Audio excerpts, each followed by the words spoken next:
Hey, everybody. I got dragged to Jersey. It's unbelievable. Hey, everybody, welcome back. I know the episodes have been kind of weird lately, but I've just been so busy with Fidelity coming to an end this year, and I have been casting a show. Last episode was a pain to edit because the entire thing in the beginning kind of fell apart, and then Miles and Mary Grace wanted me to cut a lot, so that became a problem. They're great. They're not the problem, just having to edit because I suck at editing, but I will edit if I need to. Introduce yourself, Ernie. I'm Ernie. I'm sure Sebastian's referred to me as Ernest for whatever reason. But yeah, I mean, I've been doing Fidelity shows now since April. Was Wicked my first show? Yeah, Wicked. Wicked was your first show, yeah. That was April. That was April. Okay. I don't remember the date, but it was beginning of April. April 4th, I think. Okay, so it was in April, and I've been doing shows ever since, and I think this High Fidelity will be my 9th or 10th. Well, let's see. Let's see how much. Don't help me. Let's see if I remember them. We have Wicked, then Wicked we have Parade, and then we have She Loves Me, then we have West Side Story, Legally Blonde, Young Frankenstein. That's 6. Young Frankenstein. After Young Frankenstein. I think we need to start over because was that 6? Wait. Okay. I don't know if that was 6. Drunk Wicked. Drunkifying Wicked. Let's not say Drunk Wicked. We can't say Drunk. It's this podcast we shut down. Drunkifying Wicked. The 3 people that watch this. You. You gotta cut that. You might have to cut that. Don't say something I have to cut. I'm sorry. I'm not gonna cut it. I'm just gonna censor it because I hate cutting shit. Okay, we have Drunkifying Wicked. After that was Parade. Then after Parade, She Loves Me. She Loves Me. West Side Story. Legally Blonde. After Legally Blonde, so that's 5. Legally Blonde. Then it comes to. What did I do? Nothing in September. Oh yeah. Oh my God. No. Little Mermaid. Little Mermaid. Yeah. Little Mermaid. Young Frankenstein. Which was the last one. And so the next one that's coming up is 8. Yeah, High Fidelity is your 8th. And then after High Fidelity is Annie on the Rocks. And Annie on the Rocks is 9. Yeah. So that is more than one show a month for how long I've known you? 7 months. So, that's nuts. April, May, June, July, August, September, October, November. Yeah, 7 months. But by then it would be 8 months. Sebastian cast me because he needed Latinos. No other reason. I knew you were gonna bring that up, but I didn't know other if reason. I wanted to say it. But he needed Latinos for the Sharks. Well, not no other reason. I cast you because you could sing well, but I did stalk the Don't Tell Mama Instagram to see who was who and who I could hire. I do feel validated by that because people usually. Well, no, I feel validated that you cast me because I was Latino, and I feel like I get grouped in with like white people all the time, and like when you cast me as that, I was like, oh, okay. So I mean. I don't think you're white passing. Do you think you're white passing? I've gotten that I'm white passing a lot. I could see why, but overall, who have people of color told you that you're white passing? No, not as much as white people. Yeah. Yeah. What am I saying? Yeah, people of color have told me that. People who are Latino have told me that I'm white passing. Although I think I've gotten less white passing. I feel as like I age. Maybe this is like insensitive. But I feel like the best people to tell you if you're white passing or not are white people. Okay. Because I don't know. I feel like you're not white passing. I think. Well, I could see why people think you are, but I do think that you look like. I'm gonna stop while I'm ahead. I don't know if I just want to dive into what I have or if I want to. Oh my gosh, I'm so curious as to what you were able to dig. It was very, very hard to find shit about Ernie. Which, that confuses me, because I do a lot of, I don't know, I have social media. I have if I imagine it would be easy. But it wasn't. The ththings that I have are, we'll see how you respond to them, but the things that I have, I don't think are very... You've also... Ernie and me are very, very good friends, so Ernie does tell me a lot. So, like, the stuff, like, I'm not going to elaborate on stop signs, but, like, if I was going to bring up stop signs, Can we curse on this? Yeah, of course. I curse all the time. Cool. It's not Broadway Unfiltered. Except the part where you're going to censor. I've already told you that I know about stop signs. So to bring it up now, it's not funny because I need you to. Can I elaborate on that? So when I first took my driving test, I was so nervous that I crashed into the stop sign during the actual road test. But the reason I say stop sign is he got home and he said to his roommates are like, how'd the test go? And he goes, fucking stop signs, man. I didn't know. So I told him via text, and then when I got to the dorm, they had put a stop sign, a drawing of a stop sign on my door. So that's good. All right, Ernie, you ready? Yep. Erica Medina. That goes back to high school. Erica Medina, yeah. Oh my God, why? I mean, that's. Was I even friends with? Okay, what? Yeah, Erica Medina. We did Beauty and the Beast and Hairspray together. I don't know what show you did together. I think I know what show you did together, but I don't know if the show I have written down was college or high school. It wasn't college. No, this is somebody. I haven't thought about this person in. Why? How? Like, what is the connection that you drew? Okay, I have not thought about this person in.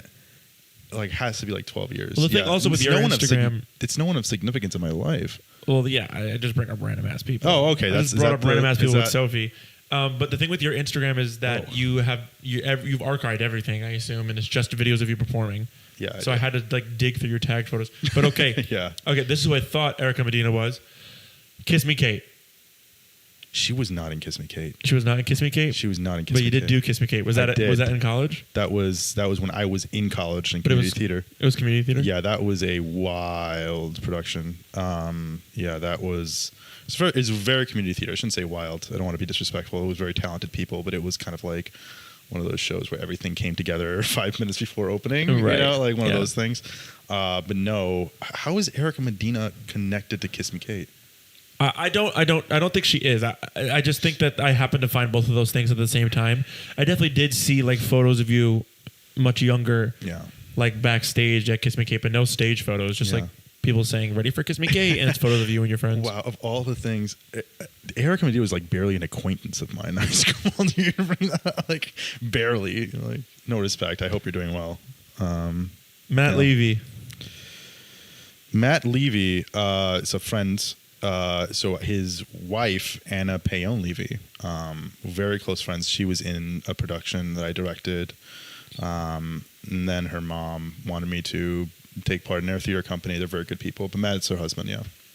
And thanks to Matt, I've gotten to direct a lot more because it was Matt who introduced me to Belton, who was a playwright that I worked with. Yeah. Also, is Matt a recent guy or you've known him for a while? Matt Levy I've known for like 5-6 years, more than that. Since 2017, however long that is, I've lost track of time. How does he know Belton? He worked with Belton, or they went to school together? So Matt Levy does a lot of he's a filmmaker, and I think they've connected there because Belton is a screenwriter. So I'm not sure exactly. Tell him who's Belton. Belton is a very, very talented writer and playwright and screenwriter who. Matt Levy made a connection between us. It's like he needed a director for this short play festival, and we worked together over the summer. And then Sebastian also took part in that, albeit in a small sort of background. He took photos for a show called Confined Space, which took place this summer. Yeah, which it was a very, very good show. I'm a very not a big fan of one acts or short plays, but I saw it and I actually did really like it. I was surprised how much you enjoyed everyone's work. Well, I did. Well, God, but the birthday one, I will always talk about the birthday one, but the birthday one and Confined Space are my two out of both. And yeah, the birthday one directed and written by Maeve Chapman. There's maybe like one or two where she's an incredible storyteller. Yes, absolutely insane. Incredible storyteller. Very so is Belton. Different ways. Yes, different ways. Belton, I think, is good at world building in a 15-minute show, and he's good with making conversation. But the way that Maeve makes conversation is so obscenely smooth and perfect. But they're both very different. One is like sci-fi, and the other one was just like slice of life. One is bigger storytelling, like bigger gestures. Yes, and one is smaller gestures. That's kind of like Belton has those like, earth flowing up and these big moments, and then Maeve had the filling up of the water and somehow made that work. Yes, the hat. Yes. Yeah, but two, but also both really great actors. Who else are you going to bring up? This is... I don't have any other people to bring up. Okay. But I do have one thing that I learned recently that somebody told me, but I didn't know this is true. Ernie, the hobby horse? I have no idea what you're talking about. What? Okay, somebody told me your grandpa invented the hobby horse. Who do you talk to? Who are these people? I have some things about the hobby horse. Do you know what the hobby horse is? What's a hobby horse? Like the toy horse on a stick. No. Okay, then I'm going to call them out because... You botched this whole thing. No. I'm going to call them out because I know... Because I had a feeling that they were fucking with me, and this is a guy who fucks me all the time. David Speechley, fuck you. David... Oh, David? Oh, David. Yeah. No, David. No, David. David's a new friend. David is a new friend. He's fucking with you. He's Why going would to be he on the podcast next week. I don't know. He said that your grandfather invented the hobby horse. I'm going to message him and kill him because he told me to add that. I think I told him my grandfather when he was like running away from the infidels in Cuba made a barrel and threw himself at sea, which is true. Really? And yeah, like Rasputin. Yeah. It was when Cuba was going through a revolution. He was a militant for the incumbent party, and then my dad helped him build a barrel, and then I guess the infidels tracked where he was, and he threw himself at sea, and he landed in Miami. A boat picked him up, and he I told him that. I think I told David that. I'm sure. Possibly. But the hobby horse, that's wild. Ramapo, is that how you say it? Ramapo College of New Jersey. Ramapo is the school I transferred from when I went to Pace. I transferred to Ramapo. I did a lot of theater there. I was a math student, though. So it's kind of like I was kind of an insurgent in the theater company. What shows did you do there? I did Frankenstein. It's a very close adaptation from the book. So this is the one that Benedict Cumberbatch did, or you have no clue? No, it's not the one Benedict Cumberbatch. Okay. I wish it was that one. Okay. Oh my god, I love that one. No, it's. I didn't like the script. It was like most of the dialogue, like 99.9% of the dialogue was direct from Mary Shelley's book, and I played. Walton. What's his first name? Robert Walton. I've actually never seen the original adaptation. Yeah, I played and I was on stage the whole show. Damn. And I played the accordion. I learned how to play the accordion for that show. Is this the show that you had facial hair in? I did. Yeah, I didn't shave for 4 months, and I looked like I cannot grow a beard. I have not since that show. I have not. I know you have scruff now, but it doesn't look bad now. It doesn't. It grows in patches. Also, how old are you? Like fucking 24 at the time or some shit? I was 23. Oh yeah. Yeah, because I transferred, so I lost some time. But and I took a year off. It's another thing. I took a year. There's a lore here that like I transferred, but then like the show I had directed prior took a lot out of me, so I took some time off, which was Death of the Salesman I did in 2016. But anyways, going back to Frankenstein, yeah, it was directed by my very good friend Megan Callahan, who's a professor now at the Oval, and I was on stage the whole time. I learned to play the accordion. I sung. It was like a musical. Really? We added music. How well did you play the accordion? Could you do it now if I gave you the accordion? Yeah, well, I was so. Like, you don't know this, but like most of my like growing up, I was like a piano player. I was a pianist. I was a very good. Oh wait, actually, yeah, I realized that because what rehearsal we were. I think it was Young Frankenstein where you just started playing piano. Yeah, so I did a ton of competitions as a kid, where like I forgot what it was called, like the national auditions for whatever. So, yeah. Okay, you ready? Here's another one. Okay. How much of these are lies? No, I think the hobby horse one is the only one that went bad. I didn't even know what that was. North Hudson Park. I don't know what that is. I have no idea what this is. I've been trying to. I think I'm going to do it every episode. I thought this should be the easiest. I keep looking up people's addresses and just finding things around their area. North Hudson Park. Pretty sure it's where Isn't that where we just passed? We call it 90th Street Park. But it might be like North Hudson Park. Well, let's figure that out. I want to see if it is what it is still. Don't say I don't want to edit. My dad just texted me, "You're in Jersey?" Yeah. It's crazy. That's crazy. Okay, I'm currently sick right now. So this is me trying to censor me saying Ernie's address. Okay. I don't want to put a sound effect by. The park. How the hell did I even get that? That's probably the park we passed by when we got dropped off. But I don't even see it anywhere from this address. Let me see. Okay. Wait, Essex County, no. Yeah, because you're in Montclair, baby. Where? So what fucking town is... Whatever, I'll go back to it later. What else you got that doesn't make any sense? No, I do have another one that makes... Okay, that's the only one that's not going to make sense. Well, actually, let's hope this one makes sense. Hackensack Meridian Health, Palisades Medical Center. Why do you have that? Is that where you were born? No. No, I can't even. I don't think I was ever even like. See, I told you it was hard stuff to find, dude. I can tell you where I was born. Ileana? That's my mom. Oh, it is your mom. That's my mom. And it's pronounced Ileana. Ileana. I couldn't remember what that was. Damn, I only have 2 more. I really couldn't find stuff. You want me to talk about my mom? Is that what? Ernie's like some fucking secret agent or some shit. Because this is the second time I said something that I had to cut it out. Well, the first one was address, but this one was that's Speak of the Devil, one of his old jobs, so I had to cut that out too. This is the last one I have. Dang it! It was really hard to find stuff about. I don't know Ernie. why. I tell you so much. You do tell me stuff, but you telling me this stuff is not funny because. What I'm going to tell you in a few minutes. He wants to tell me a story, but me finding stuff about you is better than you telling me these things and reiterating. Yeah. You already know that I know them. I want you to be scared that I know these things about you. That's the whole joke. If I didn't archive all my posts on Instagram, I would have a field day. You would have so much more. So much on me. This one I think might be a good one. Time series analysis on produce truck load shipments thesis. That's my master's thesis. That is my master. That was actually how much can you believe out? Okay, so the company that you mentioned before, GenPro, I'll bleep it out, I guess. All right, it's gonna be like a curse word here.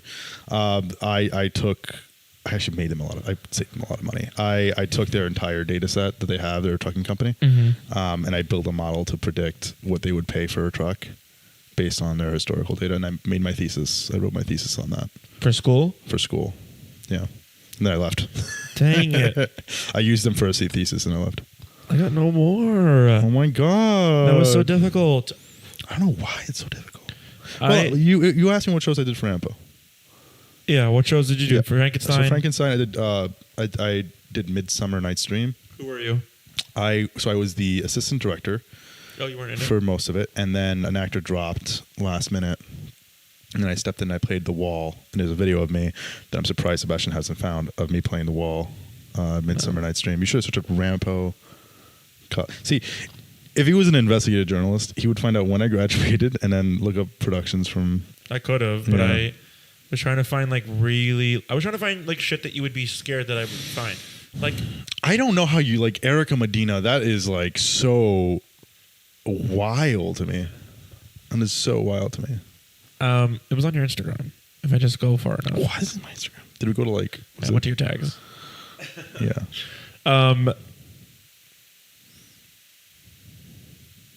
All right, tell your story. I was trying to think if I could have anything else. I don't. Tell your story. Did you find Bye Bye Birdie in there? No, you didn't find that? Okay, that's all over my Facebook. I couldn't find anything on your Facebook either. I went through everything. The only reason I found your mom's name is because I did search your number on the internet and I found your mom's name. You didn't see my South Pacific video? No, I didn't know there was videos. All I know is that there were photos, but I've never seen videos. Yeah. Well, I was going to bring up Megan. Megan Dwinell. Yeah, we did South Pacific together. We did great. South Pacific at Theater Lab in the city, which is one of your dream theater. Dream theater. I've never seen a show there. I just got it to tour it, and it's like my dream theater. Oh, it's an incredible space. It's White Box in Midtown Manhattan, and we put the whole production in a big sandbox for South Pacific. And after a week of tech, we all lost our voices because the sand would perforate into the air. And, we couldn't sing. And after the production, Orietta, who runs the theater, was super upset because even years later, she would find sand from that production in the theater. And she still finds sand from that production in the theater, which is incredible. I met her once Orietta. when I toured the place. And she was very confused on why I wanted to do Jesus Christ Superstar. At Theater Lab, and I was like, my idea will make sense if I get to do it. Does she even know what that was? Jesus Christ Superstar? Yeah, because she's a different type of artist. She knew what Jesus Christ Superstar was. Yeah. Well, she knew that my idea. She knows that it's a big musical, and I was like, I would condense it down a lot. It's not a space for. It's really not a space for musicals like that. No, I'm fully aware. But my idea, I think I could. I talked about my idea in one of the episodes, but I could definitely condense it down.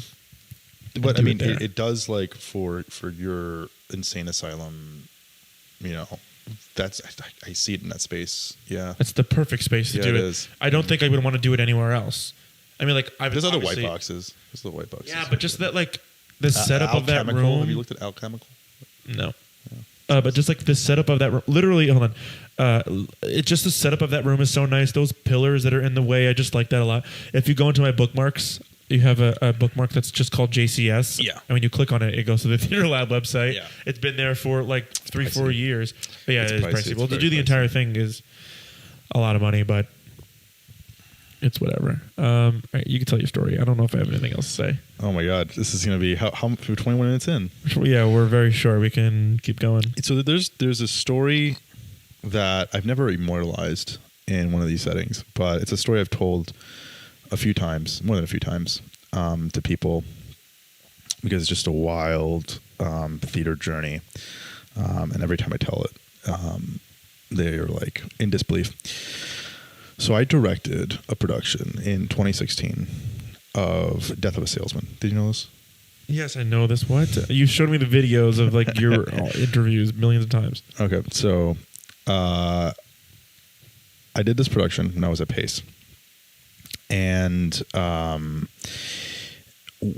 used a lot of money I saved during like when I worked as a kid at Dunkin' Donuts. We got I worked at Dunkin' Donuts. Yeah. For 2 weeks I got fired. I was 14. You could have found that. You could have found it. I was Sandwich Man. I was Sandwich Artist. I'm pretty sure I was on my LinkedIn at some point. Sandwich Artist, Dunkin' Donuts. But I used money from that, and we got a lot of free space. We got a lot of free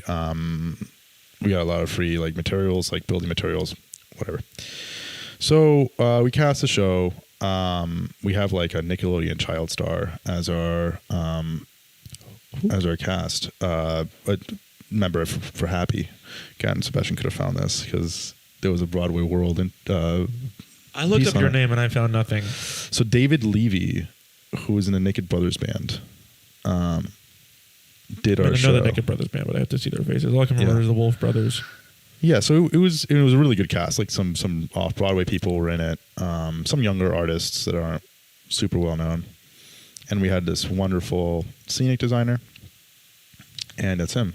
Oh, he did. He did that. He did an off Broadway show recently. We continue. Yeah. And we had a technical director that we got through the theater. What theater was it? It was in the city or in New Jersey? It was American Theater of Actors. It was, which by the way, it's one of the oldest theaters in the city, and that's where they did the original run of Urinetown. Oh wow! Before it transferred to Broadway, they did it at that same theater that I directed Death of a Salesman.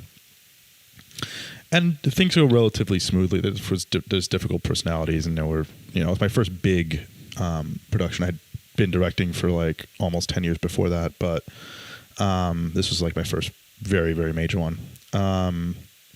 Leading up to opening week, we have a sold out run almost ahead of time. We had like a sold out, we ran for a week. We had a fully, and we had like reviewers and people like that coming. But some point in the build up to this, there start to be issues with the production team. And there's specifically issues with the scenic designer and the technical director, which for those people who aren't too familiar with the production side of theater, that's like, trying to write with both hands with one hand tied behind your back. It is crazy, right? So one designs the piece, obviously, the other one builds the set. And she was a very good designer. I'm not saying he was a bad technical director, but he was complaining the entire time about how her set was impossible to put together. Because the measurements were too precise. Was it really? She was a real scenic designer. She was a scenic designer on like Sesame Street. So she was very detailed. So I think he had a problem with that because he was more used to really like off Broadway sets where like you build a bar and the bar takes 3 months and whatever. Like that not saying anything about his skill, but he was used to much simpler work. And they had several falling outs, and I was 20 at the time. So obviously did not know how to navigate that situation, being in the middle and obviously being the leader of this. So it gets to the point where we're a week out from the show, and I had rented the space next to the John Column, which is where the piece was supposed to go up in. And he was supposed to finish all the platforms the set was sort of there were 4 platforms that were joined together, and each platform was a different room in the house. And then there was a giant wall of 6-panel doors that were sort of cut in such a way that it looked like a jigsaw together. And the panel of doors was supposed to block this secret entrance to the balcony. So this theater has a huge balcony wrapping around. So there's a ladder that goes up to that lifts a hatch, and you make a special entrance, right? And it was supposed to block that. And a lot of the action that I directed in the space was like up there. So like anything, for those of you familiar with the show, not Sebastian, for those, Willie has like flashbacks and there's stuff that's happening in his head that no one sees, and that's supposed to be up in the balcony. So it's quite an elaborate set, but we were falling more and more behind. And this guy would, every time I would confront him about it, I would say, he would tell me, "Hey, don't worry, things are going to get done. We're a little behind now, but it's not going to be an issue." He didn't order the materials until like the week before we got into the space. So the stuff was just late to begin with. Then it had the scenic designer and the prop master being like, "You have to fire this guy soon because we won't have a show." And I didn't listen to her. I gave him the benefit of the doubt. Again, like 20 years old and really inexperienced. The week of the show comes by. We're supposed to be teching on Monday. And we get into the theater, and none of the platforms are together. So the actors can't use that space at all. So I rented a small studio where I basically put my actors in.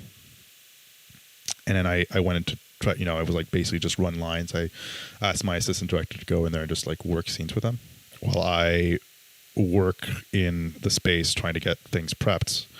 This is a very elaborate set, and like maybe 10% of it is built on the Monday, and we open on Thursday. So all the lights are hung already. We have an excellent lighting designer. We also have 170 light cues for the show. This is a very, very, very, very elaborate show. That's a lot for a play. So this was as close to off-Broadway as you can get without actually being off-Broadway, One of those deals. It was, I think with all the materials we got, like it was probably a $10,000 set. Jesus Christ. Yeah. And the lights were, if we paid full price, it would have probably been like 10 to 15,000, but our LD, our lighting designer, was super, like he had a lot of lights of his own and stuff. Somebody you knew? Yeah, somebody I knew. Yeah. But it was a big production. This is huge. There's a lot of stuff going into this, and none of the sets built. So Monday passes. We get to Tuesday. The actors have still, like, they have not stepped foot onto the stage. They have not run the show. We haven't done a cue to cue at all. The 170 light cues, we have not done a cue to cue. Like, we know what the moments are. Tuesday, nothing happens. The actors are still like subjugated to this, and now they're all getting like really pissed at me, actually, because they're like, Ernie doesn't have his shit together. Like, we're not getting. They feel slighted, and I understand that. It's not your fault. Not my fault, but when you're an actor, first of all, when you're an actor and you're working with a director, there's always going to be a slant, like, to the actors, like finding some reason to like be a little resentful for the director. This is just how it tends to be. It doesn't matter how nice you are as a director, how accommodating, or how fun you are. You know this. Like, this to be true. Yeah. Yes, I do. Yeah. Yeah. Like, there's always going to be that slant. Anyways, I didn't feel like there was that with me for that production until it started happening.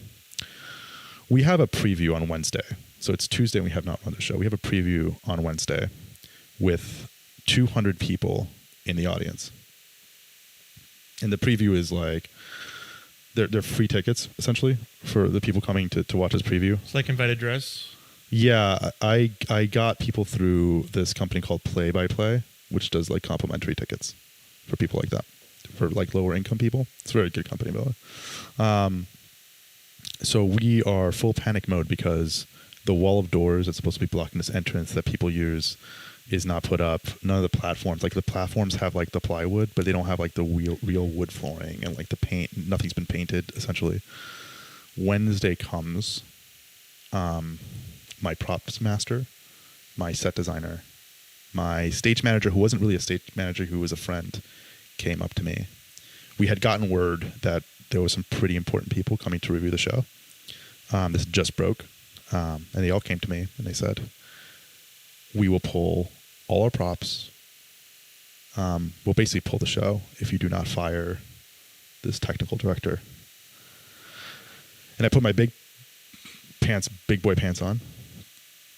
Because if you are a designer off-Broadway, off-Broadway, and you get a bad review from like the Times or the Post or Theater Mania, you don't work.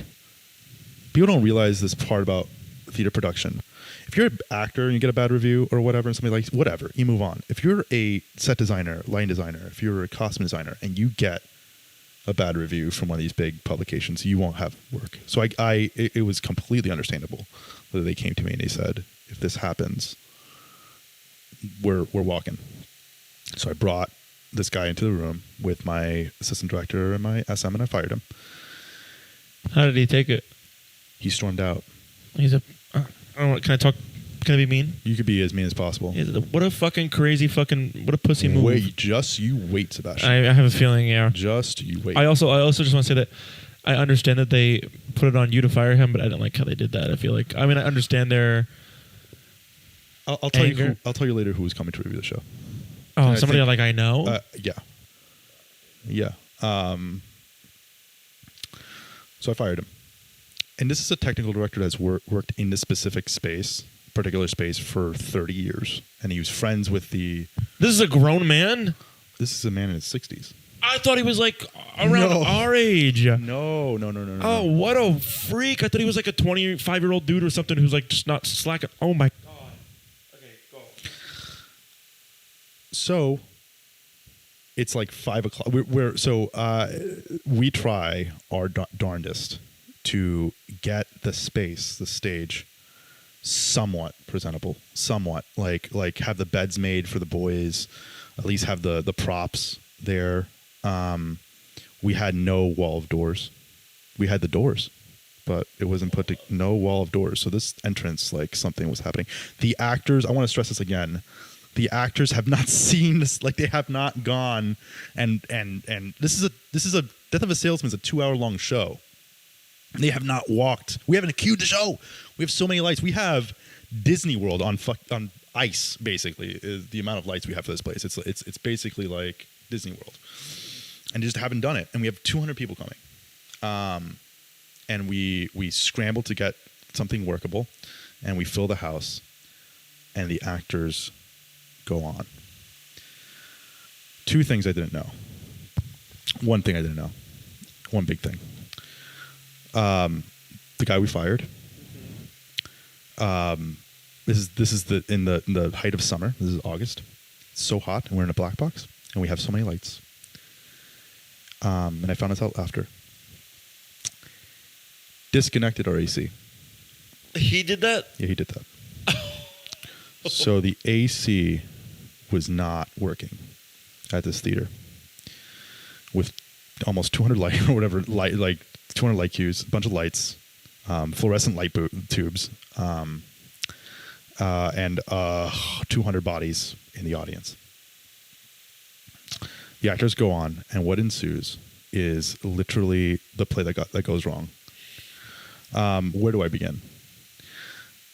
We were queuing the show. We were doing a cue to cue with the lighting manager, the lighting designer up in a booth during the live performance. So usually, right, when you do a cue to cue in tech, you know this, everyone stops. Guy goes, all right, where are you? Cues it and programs it. That's how it typically goes. This is being done during a live performance with 200 people watching. So what you see is people making entrances, a light shines, like a spotlight shines stage right when they're not there. We had no stage-hands. We didn't have time to get stage-hands. So the actors in costume moving things on and off stage in these ridiculous costumes. We drop a vintage tape recorder that's like a $40,000 tape recorder on his face. People are making this surprise entrance through this ladder that's unobstructed center stage, coming through the latch, and then making their... I'm here. entrance. People are falling. We have an issue with volume. People are sweating. People are feeling faint in the audience. And so we have intermission. The audience is, I almost got punched out multiple times during this. By the audience? By members of the audience. One man particularly who came up to me and he said, "It is so damn hot there, and I brought my 90-year-old mother into the audience." I left that one in detail. How old were you? 20? 20. Maybe I had just turned 21. Yeah, I just turned 21. 2016, yeah. The theater is located upstairs from the 8th precinct or 9th precinct of New York. So the cops are below us. Should say that. The cops are below us. And so during intermission, I get like heckle for the audience. I'm about to call the show. So I go upstairs. And then a friend of mine who was dating the assistant director, who made the curtain announcement in the show. "Hey, welcome to the Salesman. You could find your exits here and here." I am the assistant director. It was her girlfriend came up to me and he said, "Ernie, I don't know how to tell you this, but your friend was arrested during intermission. Was arrested outside of the 8th precinct right when intermission was happening. So as people are walking out, like having a cigarette or whatever of the show, what they see is right outside the theater, a friend, the assistant director who made the curtain speech, basically on the ground." Or he was on stage when he made the curtain speech, or he did it from like God she was on stage, so they knew that was the assistant director. Jesus. Getting arrested right outside the theater. Can you say why, or do I have to cut it? Smoking weed. Oh, this is 2016. Yes, so 2016. She was smoking weed, and I was like, I was like, as if it couldn't get any worse. So I'm like, okay, do I bail her out? This is like right downstairs. This is happening right next to the theater. Do I like bail her out? I go downstairs. I go through the cops. I was like, where is she? I was like panicking. And then this is when the guy came up to me. It was like my mom, was 90 and whatever. So I go and I try to call the show, and I call the lighting designer down and the set designer. I'm like, we have to call the show. It's hot. People are, and the LD told me, fuck it. We have no other time to cue the show but right now. So we continue. We go from 200 people in the audience to the first 2 rows of people. So the 90% of the people left. And we finish this. Well, there's another thing that happens. Biff has a gas pipe that Willie tries to kill himself with. And the gas pipe was misplaced from the left side of the stage to the right side. So it's supposed to be on stage right. And Biff is supposed to be walking with this gas pipe. He's supposed to come in with the gas pipe. So Biff is somewhere else. The gas pipe is stage left. So one of our stage hands, she notices this and she grabs a gas pipe. And as a scene is happening, runs across the stage with the gas pipe over her head, falls because there's like debris back, and fractures her ankle. Gives Biff the gas pipe.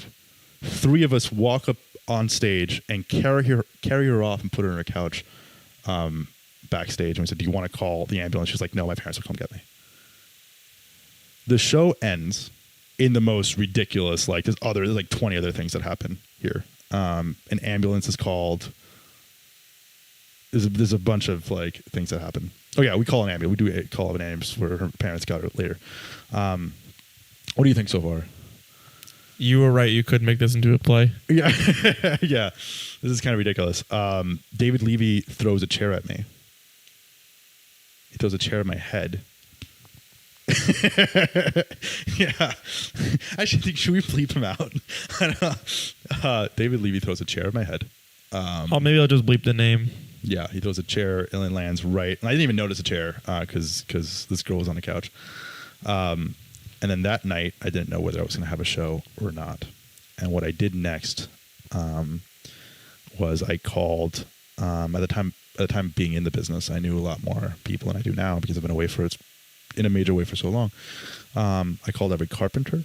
I called every painter. I called every stagehand from Pace, from Tish. I called friends of friends. I got a group together for the next morning. And in a day, we built everything we planned. Everything. And that opening night, what we put on emotionally from the actors, what we put on was just chef's kiss relative to where we were yesterday. And we had a great run. And it was really well reviewed. So yeah, that's the story. Who reviewed it? Somebody I know? No, a bunch of so the person we thought was going to review it did not review it. He didn't come that night. Who? He didn't come that night. I'll tell you later. Okay. I want to tell you later. He didn't come that night.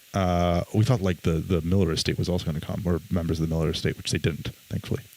But a bunch of indie reviewers, Bob Green of Outer Stage, Robert Leibowitz from Arts Independent, Kristen from High Drama, a bunch of those smaller indie reviewers came to, and they loved it. They all loved it. So Drama Queens reviewed it. They all loved it. But that night, August 17th, 2016, will go down in infamy. That's just I feel like my friend Anna, who was in that production, who connected Matt Levy's Anna. I would like to hear her side of that as an actor, because it's just so traumatizing. Yeah. That is crazy. That would make a really good play that kind of reminds me of Noises Off, but not exactly the same. It was very it was very play that goes wrong type of. Yeah, I never told you that. No, I can't. I was trying to relate. I have had a couple things go wrong and show. Completely separate from Fidelity. Things have gone wrong with Fidelity, but I can't even think of. I was trying to relate, and I can't even think of anything. I wasn't sued. I'm surprised I wasn't sued. This girl fractured her because there was just stuff on the ground. She was a good friend. She's a good friend. So she did another show with me later, but just ridiculous. The heat in that place. Yeah, that's crazy. And then the next day, that guy, he messaged me. He was like, if you don't pay me half of what you said you're going to pay me, I'm going to take down the parts of the set that I built. No, you deserve no money. You didn't finish it. I called the guy who owns the theater, James. It's wonderful human being, the legendary James Jennings. And he said, I promise you, and this is a man he knew for 30 years, I promise you will not step foot in the theater. Yeah. Yeah. Damn. Thank you, James. But yeah, he did something to our AC. This place was the AC was working right before I fired him and stopped working after I fired him miraculously. How does that happen? How does that freaking happen? But yeah, don't have a recording of it. That's another thing. I was just about to say, did you record that damn I have a bunch of photos, but no. David Levy recorded it. His dad recorded it because his dad is a prominent filmmaker. Mm-hmm. And he doesn't talk to me anymore. So we've lost touch. So I haven't asked him about it. But there's another recording out there that exists, but I don't know who recorded it. But whatever. I know it exists because I've been told that there was somebody with a camcorder. But that's crazy. I don't even know how to continue going on. I wanted to bring up stuff about mine that has gone wrong, but nothing has ever gone wrong that bad before. Jesus Christ. Yeah, the assistant director getting arrested outside is the funniest shit ever. So it's ridiculous. It's so perfect. They're already shitting on my production. They walk outside, and they don't have any context, and cops are arresting my assistant director. Just right outside the theater. So good. It's just insane. It's just insane. And then you know what the funny thing is? My prop master was an excellent guy. I'm not gonna say his name because I don't think he's in the business anymore. He came up to me that Wednesday and he said, let it out. And he told me basically I could tell, and I couldn't cry. And the next day after we opened, when everything was okay, we're fine, I cried. I could not, after everyone left the theater, I sobbed for like 4 hours straight. Good or bad sob? Or both? Like frustration, and it was just like, no, it wasn't a good. It wasn't like, oh my god, thankfully everything. It was me, like everything that built up over the last like week, I would say, or a week and a half, was just let out, and I couldn't stop crying, couldn't sobbing for hours and hours and hours and hours. And so after that was supposed to be my first semester at Ramapo, and I couldn't concentrate. I went into a depression after that, and I took a year off, and then I rejoined Ramapo 2017. This is going to happen during Glass. No, nothing's ever been. Well, I had never been like, Who's Afraid of Virginia Woolf was like a kid's production. That was like a kid. Yeah. That was nothing. Like Death of a Salesman was the first production, my really first production. I've learned so many things. That's why I'm nervous. Oh, you're saying that because it's your first production directing? Yes. Yes. And remember, I told you I was like, you're going to learn so much. No, I won't let that happen. No. I won't let you have an experience like that. I will be a hard ass though. Well, just the TD and the SD, whoever that is, we just got to be on top of that situation. That's. Wait, do they know about Glass? I don't think I've talked about it before, but I haven't talked about it in details. I'm going to be producing. Should I tell them or should you? Yeah, no, you go ahead. Go ahead. I am going to be producing production of Glass Menagerie. Sebastian is going to be directing. That's his first big. I don't want to demean Fidelities, but well, no, I technically have directed a full show. It was Spider-Man. It was a workshop, and it was not fully staged. We had scripts in hand, and there wasn't costumes in the set, but it was a full show that I directed. But this is the first fully staged set, costumes, full on show that I'm directing is Glass Menagerie. That's the first. Yeah, and it's the first one you direct where you have to collaborate with designers and. Oh yeah, for Spider-Man, I did it all myself. Yeah, that's where you're gonna have issues. That is where you're gonna learn the most. I think. Yeah. Is working with a bunch of designers who, are artists. Have their own ideas, and I have mine. Yeah, I forget who said it, but I completely agree. I don't know how much hell you'll feel about this, but their actors are different type of artists than designers and the designers need to be artistically fulfilled as well. Yes, but they're different types of artists, I know what you mean. Yeah, and they come with their own. Yeah, they come with their own. They need to feel artistically fulfilled, and I feel a lot of directors, and I wasn't like this, but I do know directors that are like this, that are they tell the designer what. Exactly, they're so pedantic with the designers. Oh, I understand that. Though. They need some expression. I completely understand directors being like that. Yeah. I mean, I get why. I'll give you a good example. Brighton, who makes our posters, I let Brighton do what they want. Occasionally, I will recommend something, but that's why and you're not the only one who's asked to do this, but other people have asked to tell Brighton what they want for the poster, and I don't want that because I want Brighton to, especially because I'm not paying Brighton. I want Brighton to be able to make whatever they want. The only poster I've ever told Brighton what to do with is the High Fidelity poster. I was very meticulous about the poster for High Fidelity. Other things I give them photos and stuff like that, but I try to let them do whatever they want, even though I do want them to look a certain way, but it's not my place to do that. If I wanted that, I would do it myself. What was so special about the High Fidelity poster? It just looks similar to other. Well, what was special about it? Well, it still wasn't 100% the way I wanted it, but I wasn't gonna if I wanted it 100% the way I wanted, I would have done it. But obviously, I still wanted to let them do some stuff. But I tried to take inspiration from so when High Fidelity was on Broadway, it was on Broadway. It was for 10 days. What? Yeah, it was on Broadway for 10 days. It's like a Carrie situation. It was it that? Was it Carrie was shorter, but Carrie was a day. Carrie was a day. The way High Fidelity went, it had its out-of-town tryouts in, I don't remember the name of the theater, but it was probably somewhere in Chicago. Goodspeed? I can't remember the name. Colonial? Something like that.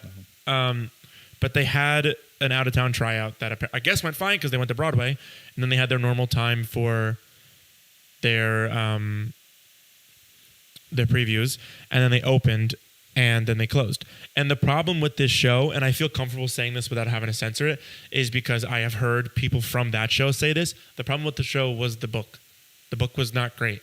the people don't seem to understand, and I don't even think that the original author Nick Hornby seems to understand this, is that High Fidelity is like not a comedy. Like there's comedic aspects to it, but it's really like a drama in some ways. I mean, like they make light of like Rob being like a sad sack of shit, but like in the end, like it does like stress you out and make you upset with the way that his life is going. And granted, Rob is a piece of shit during the show, but the way that they really formed it with the musical was just a straight up musical comedy. And I do think that the idea of like making all the songs different genres of music to kind of show like, you know, he works on a record store worked, but the script, God, I read through the script. They cut out so much character development, and they really, really try to lean into making it a comedy.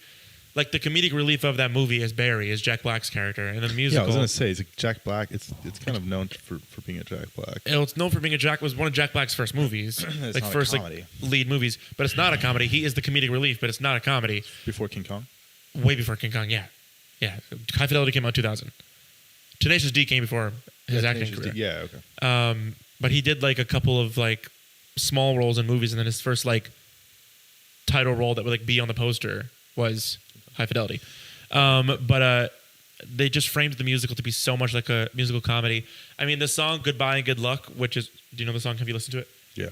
Goodbye and Good Luck is sung by Bruce Springsteen and Rob's character.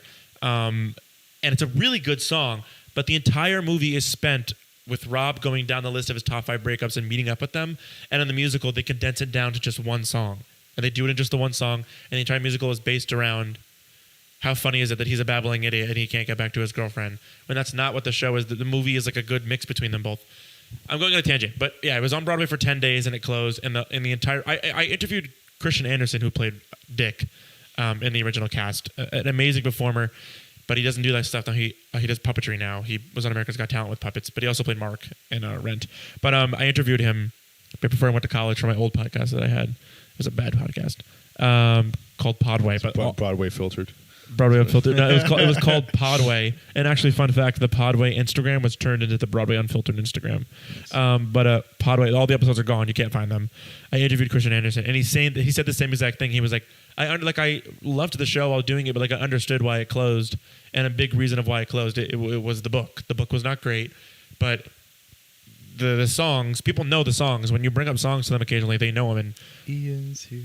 Well, not Ian's here. I know that one. But yeah, because you're playing Ian. But like Laura is a very wide, like people know that song. And every time I tell them we're doing High Fidelity, they bring up Laura. But I am like OG like High Fidelity fan. Like even though I became a fan of it like 2019, but like fun fact, when the because nobody listens to High Fidelity, when it was on Spotify, there were a bunch of errors in the title names, and Ian's Here was not called Ian's Here. It was just called C, like the letter C. And then because I guess I started listening to it every fucking day, they changed it to Ian's Here. Stupid. Okay, back to what I was originally saying about the poster.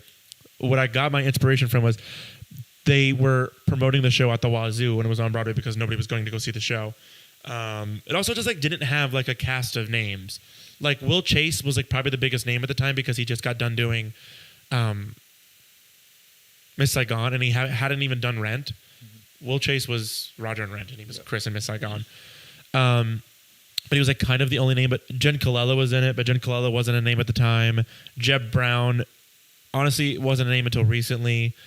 So like I just get why it didn't sell. And Tom Kitt composed the music, and Tom Kitt did Next to Normal. Yeah, the Next to Normal didn't come until 2 years later. Yeah. But they made a promotional video where it was a 2-minute music video of the song Desert Island Top 5 Breakups, which is a much longer song. But they condensed it to 2 minutes, and it was just Rob going around the city singing the song.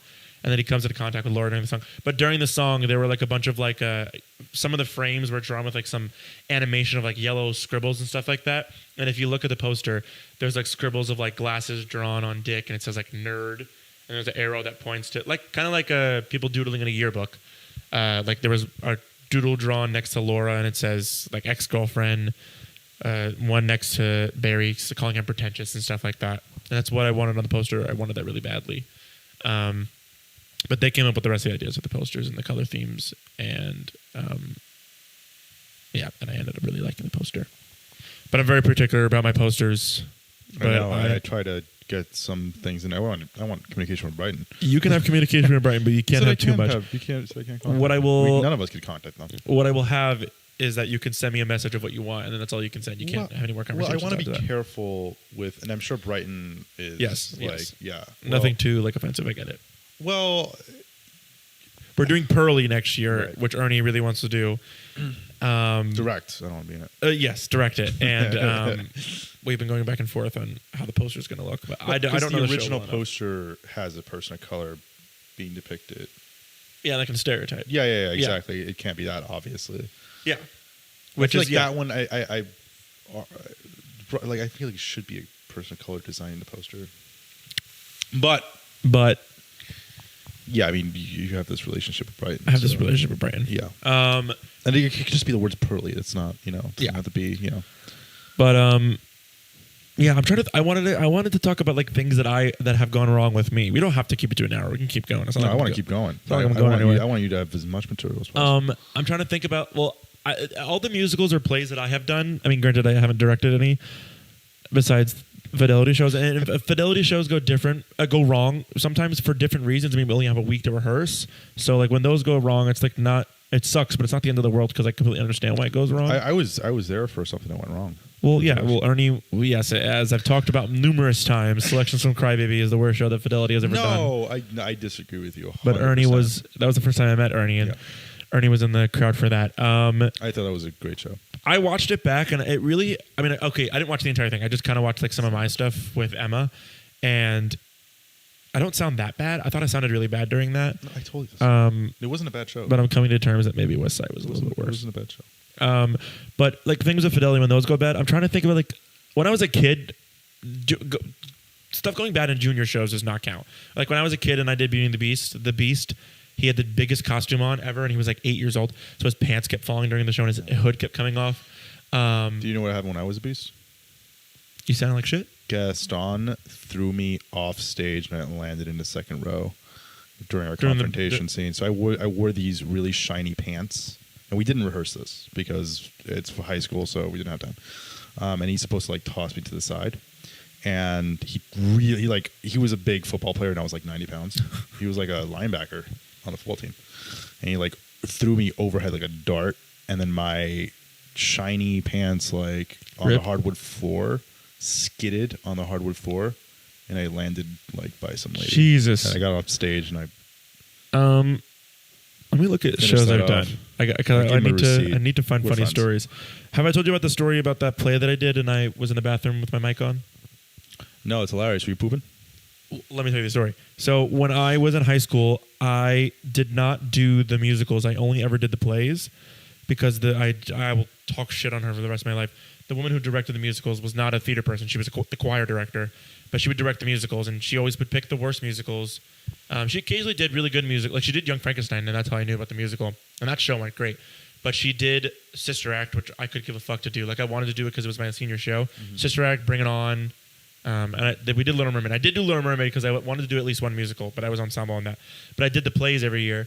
And the last play I did in my senior year was a play called The Network, not the Bryan Cranston, not the Bryan Cranston one. Have I told you this story? You did tell me this, yeah. Well, then I won't tell the story because I've already told it before. Oh, unbelievable. Well, the audience. Okay, well, I'll make it a short story.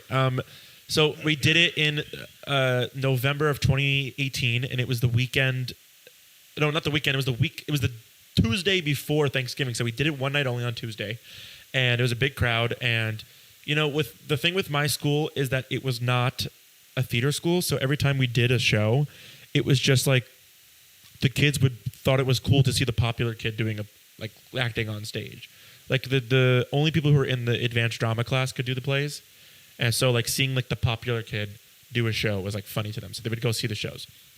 But and I was a popular kid, but like not in the sense where I was friends with everybody.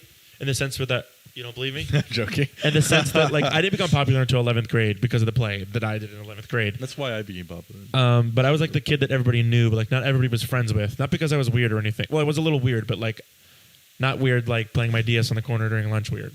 Not that that's weird, but just like that's the way I describe weird people. But so I was the lead. F you DS people. I was the lead in the show. It was the play was called The Network, and I played a character called M. They were all lettered names, and then there was a character called The Network. And the play was like about cyberbullying and like how I asked a girl out to prom and she said no. So everybody uploaded the video to the internet and everybody started to bully me and call me names. So I hacked into the internet to shut it down. So we can shut it down and nobody can get in. And the first time we did the show, it went fine. It was not a difficult show to do, and we only had one time to do it. And it went fine. My costumes were crazy, and my director, Mrs. Walsh, who is one of my favorite people of all time.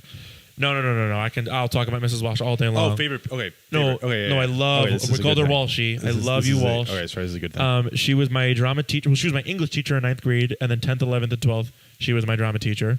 And she knows we talked about this the entire time. She wanted me to wear this fugly hat. I refused to wear it, and so I threw it somewhere. I have no clue where it is. We don't know where it is till this day. And like at the end of the year, she gave like. Did you ever do paper plate awards? We did something similar. We did paper plate awards, and I had paper plate award for most likely to lose my hat. Which, by the way, can I interrupt you for a second? Because I feel like it's a good part to like not call out, but give props to like drama teachers. Probably the most important person in my life. Is my drama teacher. Walsh is the best woman ever. In my like, as like an artist, it's like that's Miss Osland, Leslie Osland. Mine was Sylvia Walsh. Sylvia Walsh. Honestly, like, how can you? I messaged her in retirement. I was like, how can I thank someone for like showing me what I'm most passionate about? Like showing me what my purpose is. Because people go their entire fucking lives without finding the thing, and everyone has a thing that fulfills them the most. So I knew very young. I knew young too, but thanks to Leslie Osland, I honestly. And Tracy Rembecki too, who's running it now. There's a time where I didn't want to do theater, but Walsh kind of pushed me to do it. But okay, yeah, so we did whatever. Walsh is great. She actually, I don't know. Of consciousness I can't remember if I messaged her or she found out on her own, but she was one of the people who messaged me about my mom. But she lives far. She doesn't live close on Long Island to have come to the wake. But she messaged me and she. How does she know? I'm friends with my social studies teacher on Facebook, so I think that's he just probably told my teachers about it. Because like I was like my mom was very involved when I was in high school, so like all my teachers knew my mom, and they all knew each other, and they all knew that they had me. But so yeah, okay, so we did the network, and it was great, and I was nominated for an award for it. I did not win, but I was nominated for an award called the Baca. Honestly. But so we did that, and a lot of the middle schoolers came to go see the first show, and the principal from the middle school, Mr. Legnato, came to go see the show, and so that was November, whenever Thanksgiving was. So that was the end of November. And then we November break, great. We come back December. And then right as we come back from January break, like after New Year's, Walsh tells the class, okay, so Legnato wants us to do the network again for the middle schoolers. And we were like, oh, that's cool. When is it? Next week. We haven't done the show in 2 months. So we had 1 day of rehearsal to do the show again. I remembered like most of my lines, but a good thing about the show is because it was all on the internet, I was on my phone the entire time during the show, like looking at my phone. So I had the lines on my phone for a lot of the scenes. But because I was in the show so much, I didn't have a lot of time to go to the bathroom. And there was one day where, there was one scene where I remember that there was a giant scene between one of the bullies and the network character. And I was like, oh, I think I have time to go to the bathroom. And there were dressing rooms attached to the stage. And I had gone to the bathroom in the dressing room. And I was sitting there and I was listening because I can hear the show. And I heard a cue line while I'm taking a shit. So I know that I couldn't hear myself, but there's no way that my mic wasn't on. It was my cue. So obviously my mic was on. So I'm taking a shit, got up, did not wipe, just got up and threw my pants on and ran out. And as I was running out, this girl, her name, Dahlia, I will never forget her. I was in kindergarten with her. Dahlia was also in the show. No, I could say Dahlia's name. I don't know. I'm not friends with anybody who I went to high school with, nor are they watching this, nor do any of them do theater. I had full-on body checked the shit out of Dahlia as I was running right behind the scrim. And then I ran out on stage and said my line. And then it was a running joke that I got caught shitting with my mic on. Yeah. Must have felt really uncomfortable to sit down. There wasn't like shit stains or anything like that. You didn't wipe. That's... was it gnarly?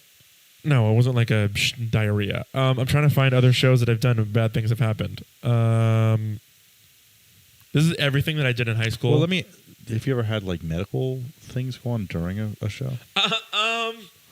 With me? No. Just in general, like have people fainted or like not a show that I have done. Or like threw up. No, not a show that I have done. I mean, I've gone to a show where somebody fainted. I went to go see at Harlem Theater Company where they do like free Shakespeare.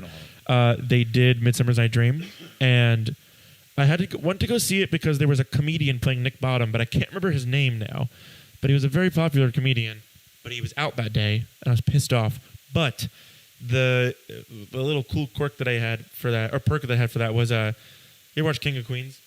I have, yeah. Okay, the guy, I can't remember the character's name, but he's black, and he played Kevin James' best friend in the show. I know what you're talking about. I can't remember his name, but Victor something.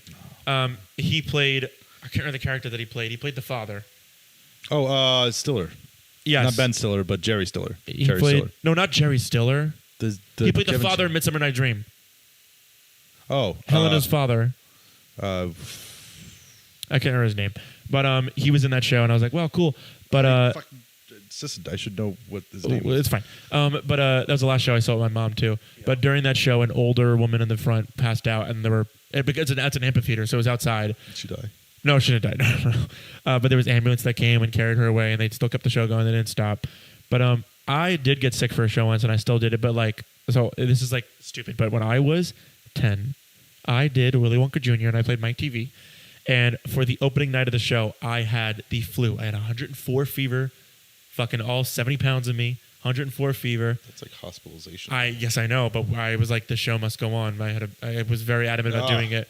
So I did the show, but I was telling them that I was sick, and I think, I'm blanking at what the word that takes over you when you get excited. Starts with an H. So with an H? Yeah, when you get excited and it takes you over. No, it starts with an A, and it's adrenaline. There we go. I'm like, what starts with an A? Adrenaline took me over during that show, but I remember walking in at the age of 10, and there was a fucking 16-year-old kid with painted freckles on his face and a backwards cap and a video game T-shirt ready to play Mike TV. He didn't know the show at all, and he walked in and he goes, "Oh, thank God that I was there." But I did the show, and I had a ginger ale and pretzels in the back to keep me hydrated. And I did the show, and at the end of the show, I laid in the audience like, "Mom, come get me." Let me look at the shows that I did. What shows? What? Because you brought up the network and how you did that 2 months after. I feel like I'm interviewing you. Hey, go ahead. You did that show 2 months after you originally did it. What show can you? Heather's. I knew that was going to be really 100%. And well, but you've never really. Have you done it? You haven't done it. I played JD in Heather's. When? In high school when I was 16. Oh. In 11th grade. Wait. Can I? So I did South Pacific. The director that we had in South Pacific, Hirsch Ellis, was the AD in the Off-Broadway. Really? Yeah. That name, Hirsch Ellis? Hirsch Ellis. That name sounds very familiar. Very, very smart guy. But no, Heather's 100%. I think I could do 85% of it. Yeah. Because it's a little different now. They've done some rewrites, and they have changed some lyrics here and there. But in 2023, when I saw my friend Cheyenne, my best friend Cheyenne, who's getting married, when I saw her production, it all came back to me. I know the songs. Songs are easy to remember, but I remembered almost all of the lines. And I think that if I had to be thrown, I'm getting hungry. I think if I have to be thrown into playing JD again, I could get almost all of it. There are just some differences that I think I would mess up, but I think I could still get the essence of the scene and be able to improv my way through it. But I think I could, if you threw me into Heather's now, I'd be able to do it. Also, I think I'd be able to do Les Mis. I think I could do Les Mis. I think I could do Les Mis. No, I think I could do Les Mis tomorrow. If you I think Heather's I could do right now, but I think if you gave me a day or two to refresh on Les Mis, Tenorio doesn't do a lot. I think that I could do. The only song that I fucked up really badly during Les Mis was Dog Eats Dog, the sewer song that he sings. We're not doing. Are we doing that? Are we doing? I don't that? know. Do they know what we're doing? Up to Quan. Well, I've posted on Backstage every single show that we're doing. We're doing Les Mis. Yeah. But I don't think he's going to do Dog Eats Dog. I don't think he would. I think the only Tenorio songs that make sense to do is obviously Master of the House. Maybe the song that they sing when they sell Cosette to Valjean. How can we part? Well, why not haggle for darling Colette? Colette. Well, that's the movie version. No one else does that. Colette? No one does that. I did it when I did Sacha Baron Cohen. I did that. You got that from Sacha Baron Cohen. No, I didn't. It was in the version I did. No. I did the school edition. He doesn't mistake her name in any other production or recording. Oh. Except the movie. And then I also think that the song that that he sings when he realizes it is Jean Valjean. I know this man. I know this man. No, that's How not. can I forget? You're the bastard who borrowed Cosette. What is this? Are you mad? You don't know what you do, Mr. Policeman for it. It's time. Tell me Quickly towards the story. That's my part. So what? Where am I? What show do you think you could do? I could not do it. Les Mis I could do tomorrow. Les Mis? Les Mis I could do tomorrow.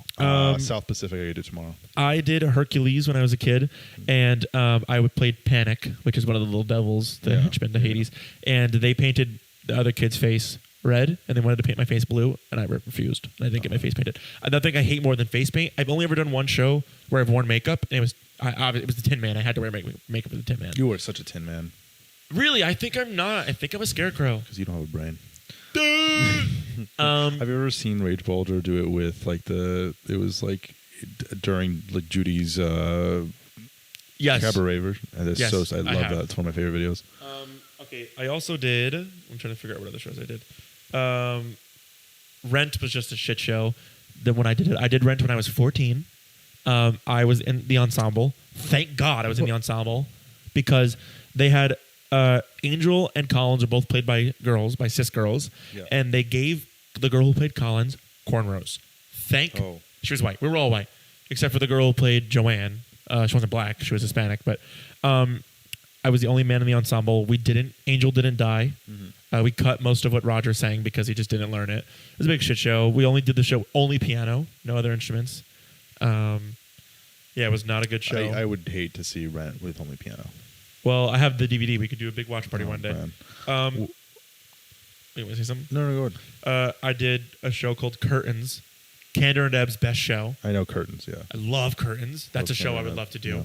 Yeah. But when I did Curtains, I played... Did you see the show before? Or just know the show? No, I played Sidney Bernstein. I played the husband of the producer husband. And he dies in the show. He gets hung. And obviously, in a community theater, we can't hang me from the ceiling.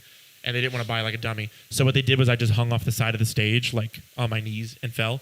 But that's where he got the inspiration for Parade. I'm cutting that. No, you got to cut that. Am I right, though? No. But I actually wore a noose. But they held onto the noose. It was an actual noose that got tight. So the first show went fine, but the second show... I would never... Well, the second show, I couldn't breathe.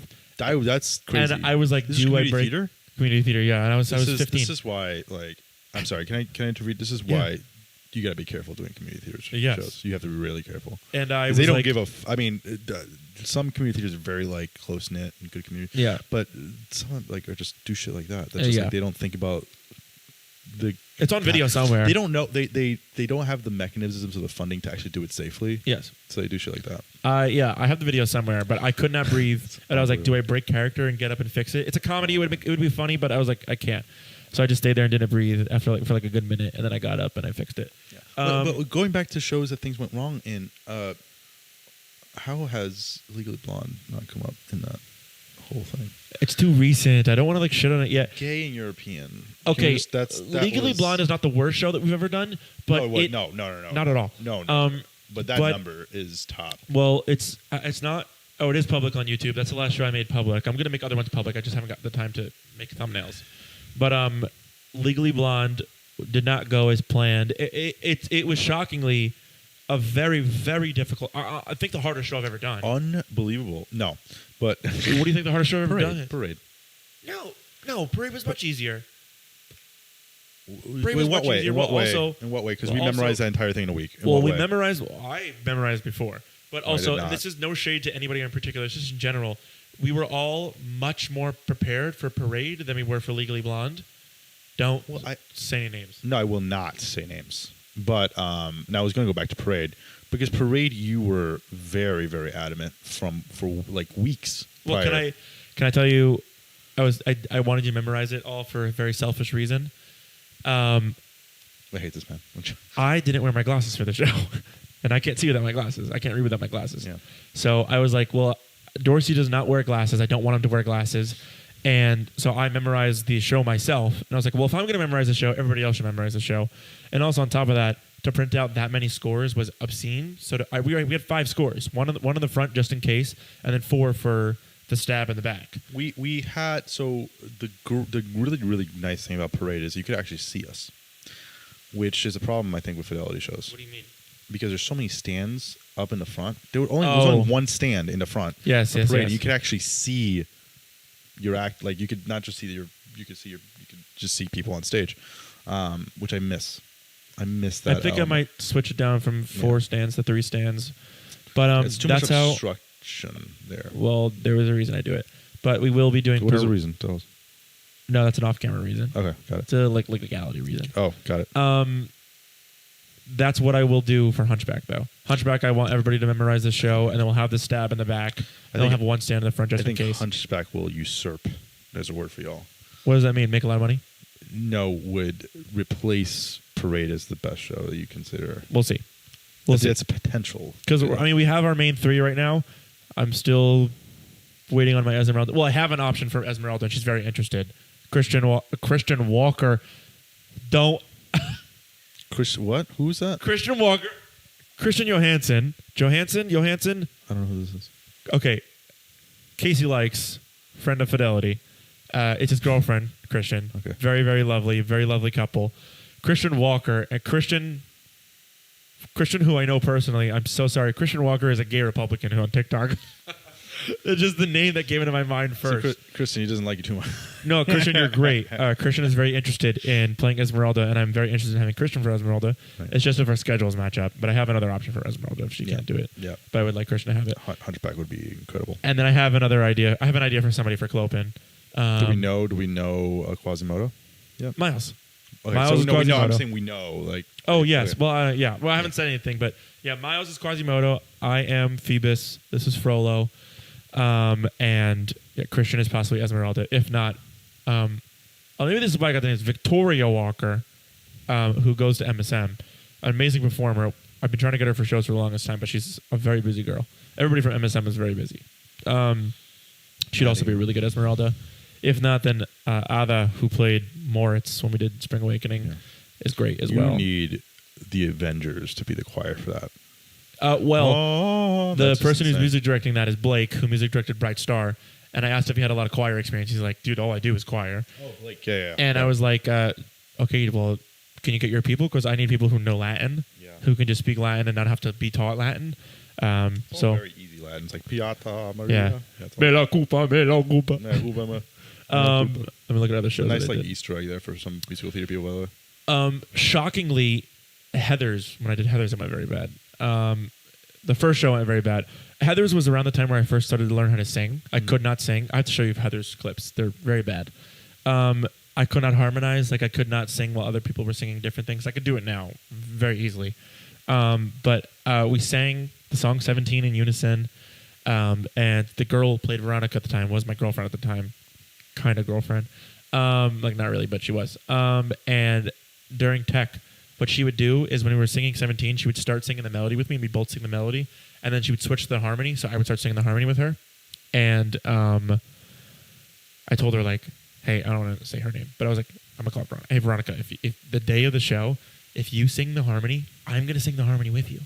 So don't sing the harmony, because it's going to throw me off. Such a dick. So the video of the show, she sang the harmony. So we instead of singing the song, Can We Be 17? We sang the entire song, Can't We Be 17? It was. I like better. You said it sounded better? I like it. If you watch the video, it's bad. That happened on the first show, and they filmed the first show, which I was like, why would you film the first show? They filmed the first show, and then at the end, when there was like a second where I forgot a line, but that I went up on it for like 2 seconds. But at the end of the show, this was the biggest fuck up, and this is the show that they filmed. So Our Love Is God reprise happens at the end, where JD sings the song before he blows up, and JD leaves me. I leave, and then the blow up happens. And then right after blow up happens, the music is supposed to come in for 17 reprise, and it didn't. But it was like, it's fine. It can start a little late. Everybody starts to come out because they heard the bomb explode, And the line that happens is Heather Duke and Heather Mack go up to Veronica, and they're like, everyone's like, whoa, what happened? And Heather Duke looks at Veronica and she goes, you look like hell. And Veronica goes, I just got back. And then she says, what are you doing? And then Veronica comes in with the song. What happened was the bomb goes off. Everybody walks in. There's no music. They say those normal lines. And then they're just standing there and there's no music playing. And the bomb goes off again. So they're all just standing there and just goes. They're like, what the fuck do we do? And then Veronica looks at Heather Mack and Heather Mack just goes, Veronica, it's happening. And Veronica goes, I'm Heather now. And Heather Mack just goes, no. And it's not the worst that a show has gone. Yeah, and then they sang the song mild. And it went fine. The other shows went fine, but again, like I just couldn't sing at the time. Into the Woods, I was talking about that today with that woman. Oh my God. If my director from community theater ever sees this, like insane woman, she knows she's insane, but like she did a lot for me.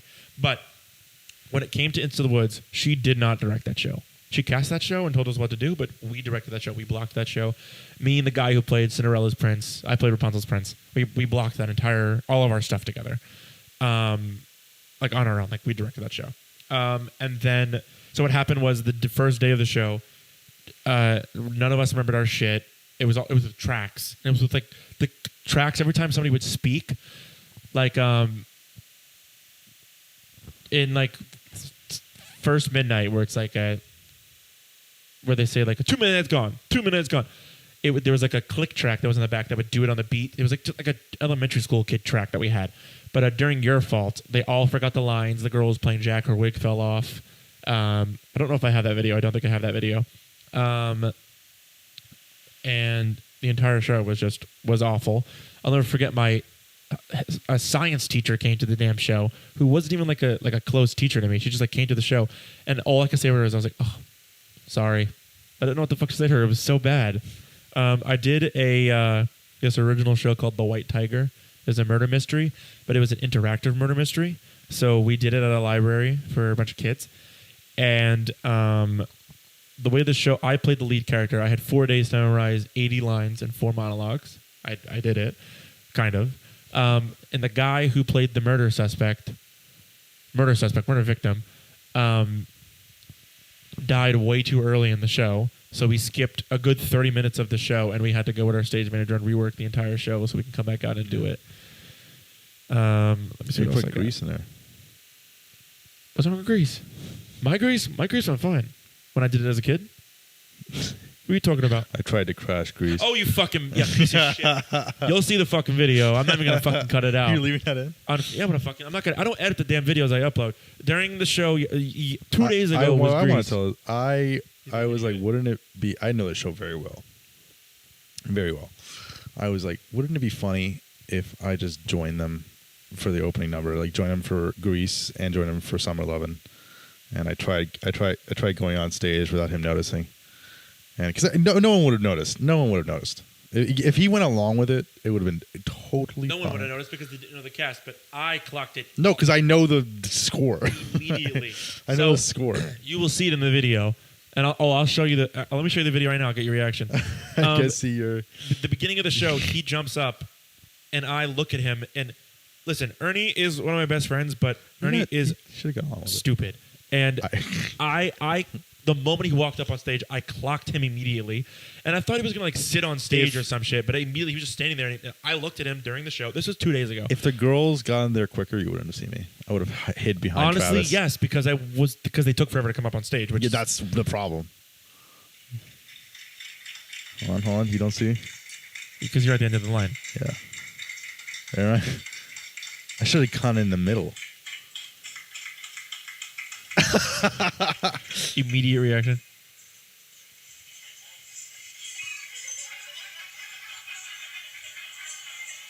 Aww. And everyone went, "Aw," and I was like, "Bitch, boo this bitch! What are you talking about?" You would have not known it because you wouldn't have noticed until you had to get next to me during Summer Lovin'. Honestly, probably yes. Like, if the girls had come up late, that would have been great. The show was great, though. The show was incredible. fun to watch. Short, too short. Very short. Yes. No, too short. Too short. Did because people paid a lot of money.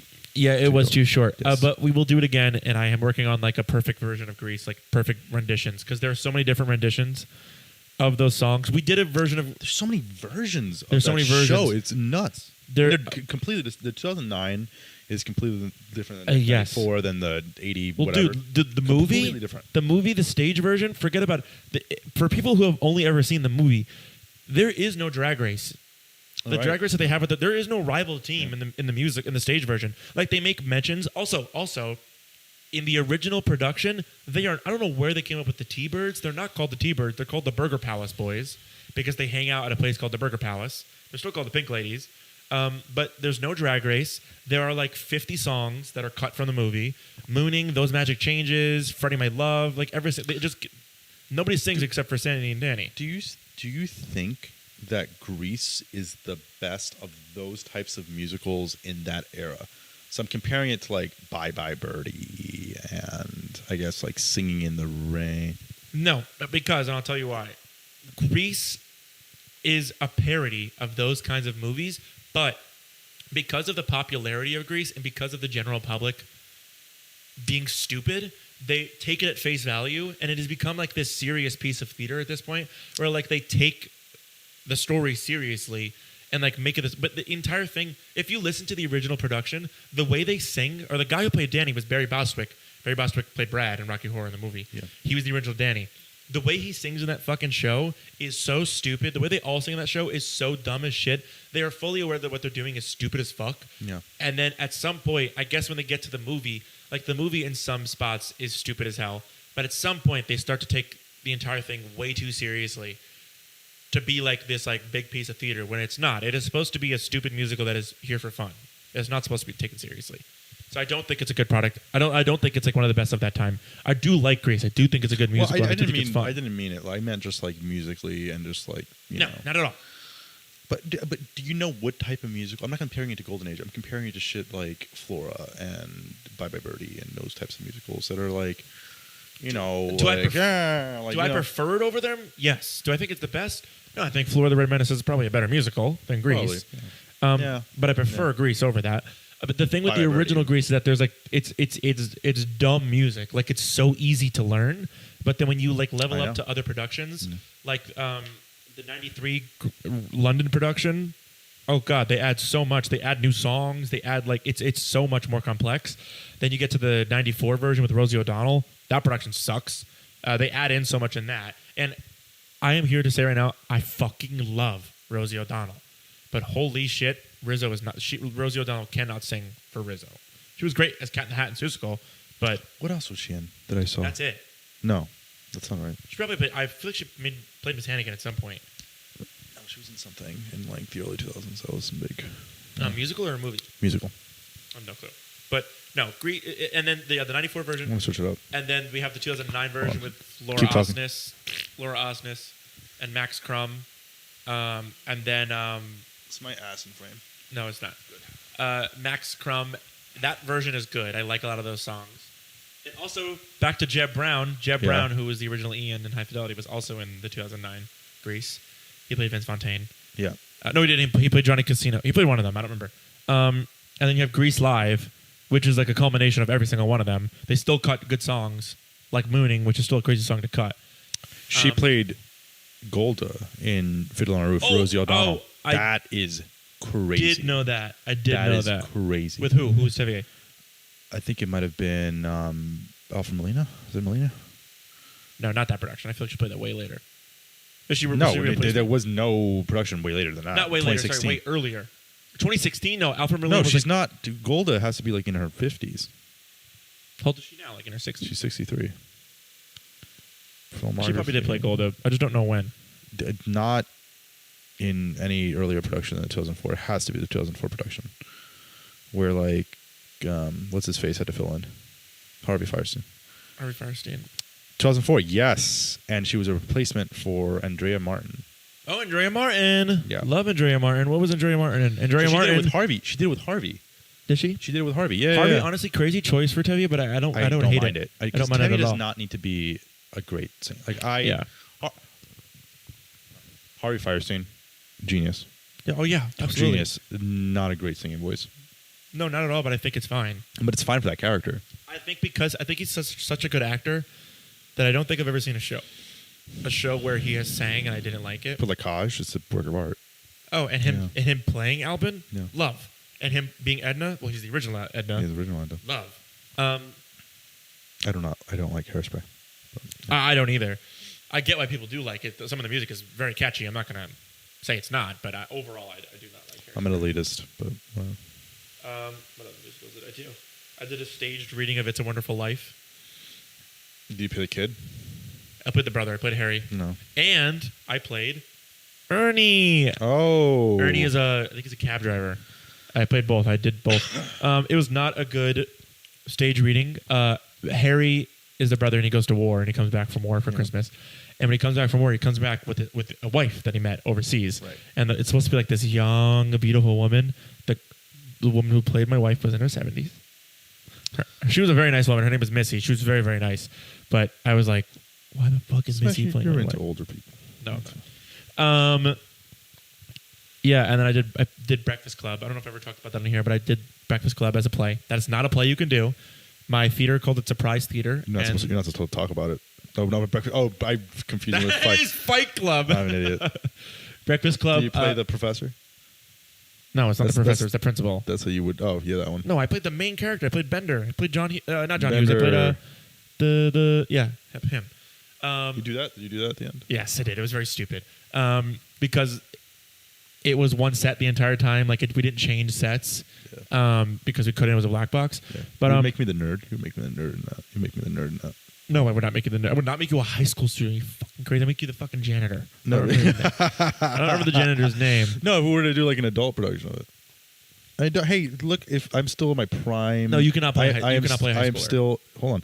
I am still in my prime high school for like a Netflix special. They're all in their 30s. Oh yeah, Netflix. Yeah, but they're I don't all think in you their could. Fucking 30s. I don't think you should play a high schooler. I'm watching a show called Boots now on Netflix.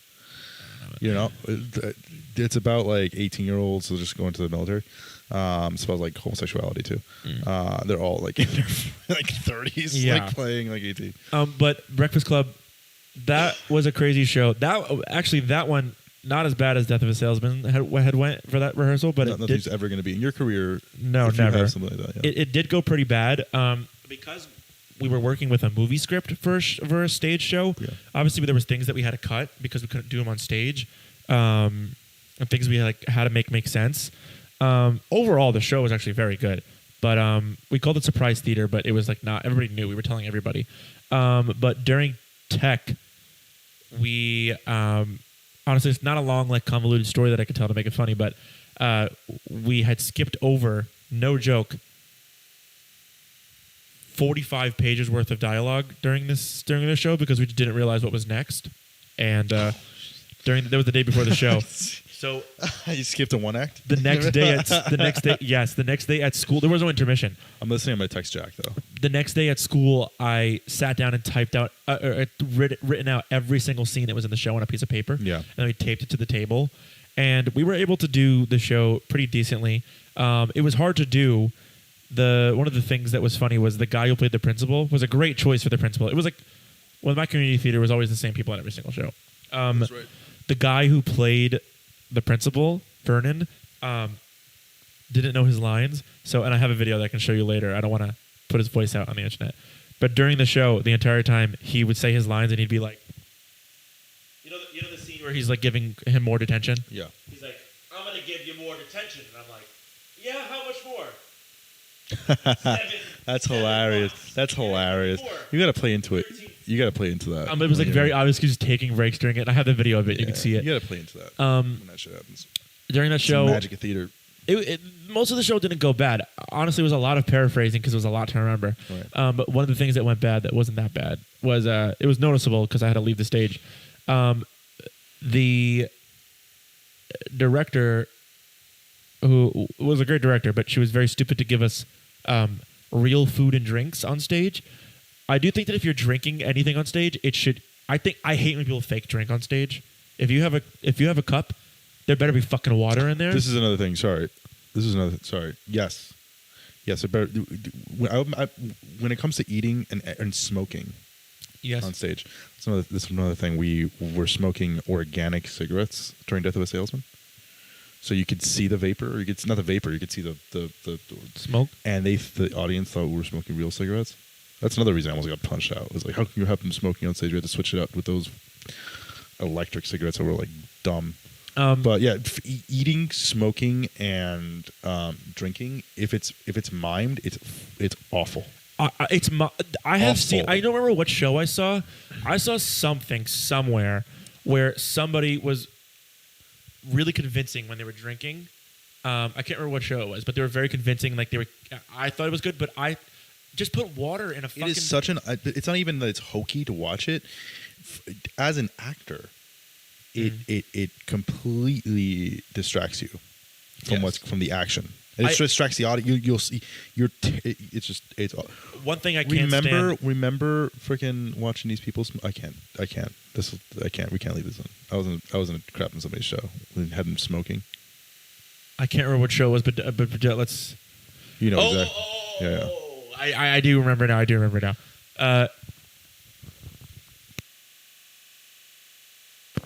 Okay. Yeah. I saw a production recently that I will say the production. It was a great production overall. This is the only thing that stuck out to me. I saw Edwin Drood. Is that drink empty? Yeah.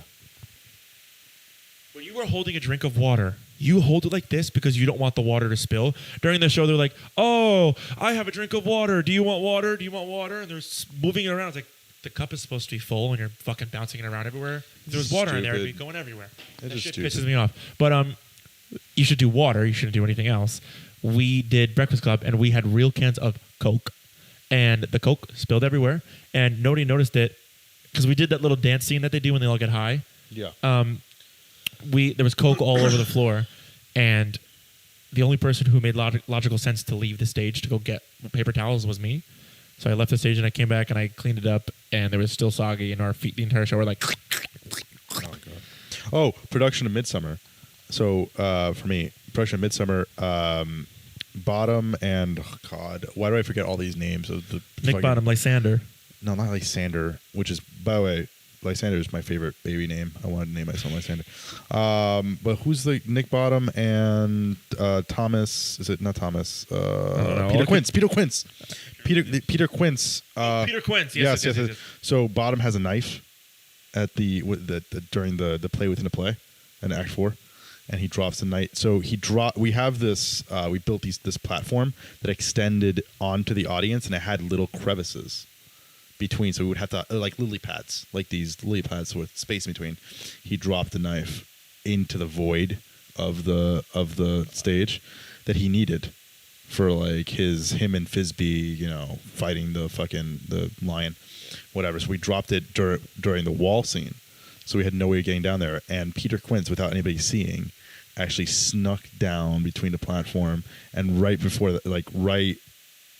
as Nick Bottom needs the knife, Peter Quince just pops out from like the void and gives it. It was the best thing I'm shocked you didn't play Nick. You'd be a good Nick Bottom. No offense. Well, I couldn't. I didn't audition for that. I was the assistant director. Right. Yeah. I don't think I would ever want to do Shakespeare.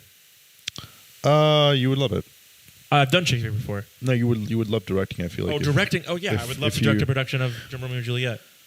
I know that's like. Then what did you say? You don't want to? What? I don't want to perform in Shakespeare. I don't like performing in Shakespeare. It's so fun. I did it once, and it was the hardest thing I've ever done. I did. All's Well That Ends Well. Yeah, I love it. And I played Paroles, and that was so hard to learn. You could be a good like Horatio. I feel like you'd be like a good. There are certain Shakespeare shows. You'd be a good Malvolio. What? Yeah, I used to use Malvolio. There are certain Shakespeare shows. Where why did you say what? You don't think that was a big protest. I don't think any Shakespeare show I'd be good in. I think the only one that I was just talking about. What? Malvolio. Peter Dinklage just played it at the. Oh yeah, no, I don't think no. I don't think I would suffice. Or not, what's the word I'm trying to look for? Service Shakespeare. There's like maybe like one or two shows that I would do. I would do Romeo and Juliet. Yeah. Maybe. Like as a performer. I don't know who I'd want to be. Tybalt? Maybe Tybalt. Yeah. And I can't think of anything else Shakespeare. Oh, you know what's a show that I thought was a Shakespeare you could show? You could be the doctor in Macbeth. Just, the queen, my lord, is dead. I don't want it to Macbeth. Maybe I'll do Hamlet. Hamlet maybe I would do. I feel like that's a little harder for me to understand. Hamlet's a beast. I want to do Hamlet. I want to play Hamlet. It's one of my dream roles. That Cyrano de Bergerac is not Shakespeare. What? Cyrano de Bergerac? I don't know what you're saying. Cyrano. The play Cyrano. Oh, Cyrano. Okay, the play. Yeah. Cyrano is not Shakespeare. Yep, no, it's not. And it's not that old. It's from late 1800s. One of my dream shows. Actually, I want to read it. I thought it was like Shakespeare language. So I was like, I don't want to read it. One of my dream shows is Titus Andronicus. I want to direct it. Yes. Yes, you know why I want to direct it. I'm not going to say it here because that'll get me fucking killed. It would. It really would. Yeah. Let's see what else I got. I didn't know I told you that. That's why I brought it up. You did.